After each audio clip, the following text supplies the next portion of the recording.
in our deep soul. It is morning, the irresponsive silence of the land, the estuary placid, the waters which run, murmur and flee. We are left to ourselves. What we had, we lost. For there is one who spreads suspicion and doubt and fear of God in our heart, and we fled, murmuring away. Empty, lonely, bitter, then was the estuary, stagnating to a muddy marshland. For did not flow the saving waters, and did not sway the spirit in the wind.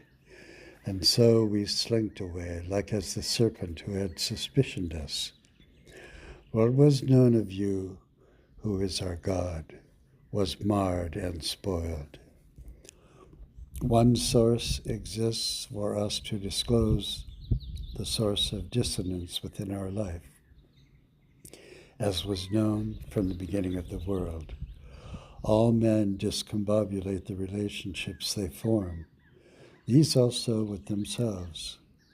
It was sinful to eat the fruit, but this trap was set that we aspire to God's throne, and the ambition to usurp your place and to put self at the center of everything.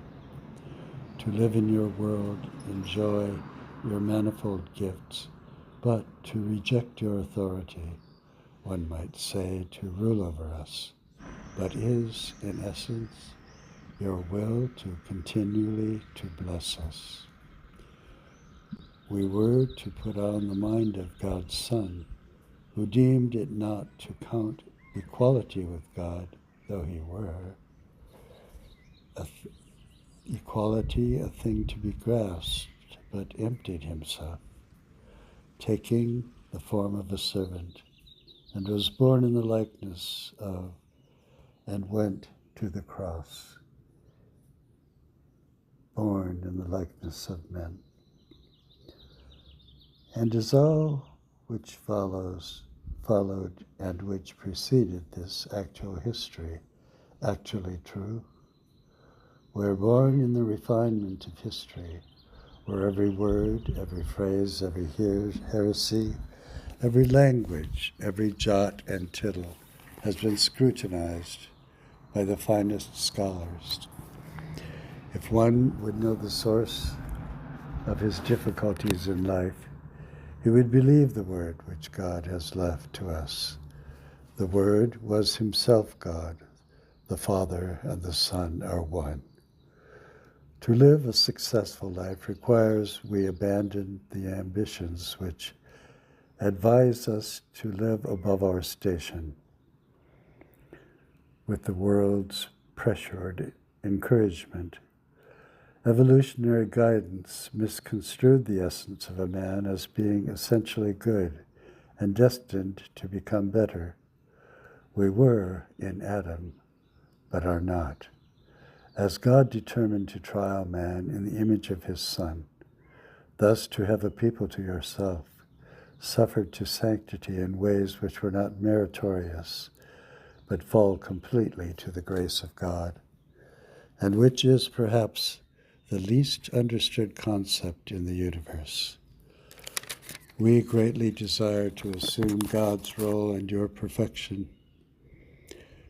This, the knowledge of good and evil, purportedly to ever choose the good, but secretly in our deep soul, to determine every path to evil, never to yield to anyone, but to have everything for ourselves. Sin is the prideful state of man that reverts against our Maker, and that wants to make ourselves the measure of all things. We have refused to live under your authority, and actually within your love. All peoples of the world have been invited to believe in Jesus. The reason they cannot believe is that they place themselves above you.